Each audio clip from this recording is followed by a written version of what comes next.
Whether you're a professional or a first-time DIYer, the following installation video was created to provide you with a quick and easy step-by-step process for installing the Pan-In Floor Panel Kit in your shower. Please comply with the recommendations and standards established by the National Tile Council of North America. The tools and materials you will need are safety glasses, 1/8 inch by 1/8 inch V-notch trowel, drill, mixing bit, and bucket. Before installing your floor panels, please refer to your shower pan installation instructions and confirm that your shower pan has been properly installed and is dry. Please note, the mortar bed must cure overnight before installing the solid surface floor panels. Step 1. Unpacking and confirming contents. Carefully unpack the floor panels and confirm that the kit includes 2 solid surface floor panels, 1 designer grate required for the grate configuration you selected, 2 removable tunnel trench spacers that are the length of the tunnel trench grates, 2 removable floor panel spacers, red epoxy adhesive. Step 2. Inserting trench spacers. Insert tunnel trench spacers, making sure they are resting on the floor of the trench before applying setting material to the pan. These spacers are used as guides in the installation of the floor panels to be sure both floor panels are installed touching the spacers, thereby completely covering the tunnel trench grates, making sure that none of the setting material ends up in the trench, and preserving the width of the 1/4 inch drainage gap on the installed assembly. Step 3. Dry fitting the floor panels. Important. Check both sides of each floor panel to properly identify which side is marked "Install face down."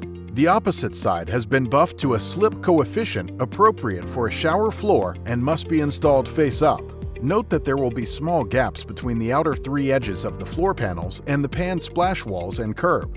These gaps ensure both panels will easily fit the pan, with all floor gaps being covered by setting material and the installation of the curb and wall coverings.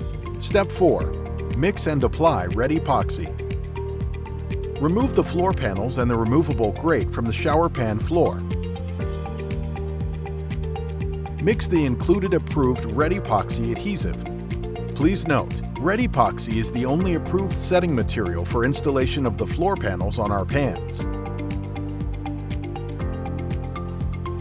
Next, trowel the epoxy into the shower pan surface using a 1/8 inch by 1/8 inch V-notch trowel, first on one side of the trench and next on the other side of the trench, completely covering the entire shower pan floor. Be sure that the red epoxy is very carefully applied where the removable tunnel trench spacers meet the grates, so the epoxy is just touching the spacers, thereby making sure that no setting material ends up in the trench or compromises the drainage gap. Step 5. Place the first floor panel on the epoxy bed so it is just touching the removable tunnel trench spacer and the spacer remains vertical. Please note, if the floor panels are not the same size, it is recommended to install the larger panel first. Next, place the second, smaller floor panel on the epoxy bed. Step 6. Immediately install spacers. Immediately after installing the floor panels, install the removable floor panel spacers against the outer edge of both sides of the drain opening. Next, remove both removable tunnel trench spacers and carefully wipe any excess epoxy from the 1/4 inch drainage slot opening. Allow the epoxy to cure. Once cured, be sure to take out both removable floor panel spacers. You are now ready to install your curb and/or wall coverings. We hope this installation video was helpful. The Pan-In Floor Panel Kit is just one of the many products that Tile Redi has developed, and we will continue to innovate new ideas for our customers. If you need additional help, please never hesitate to contact our technical department at 855-441-2718 or visit our website at tileredi.com.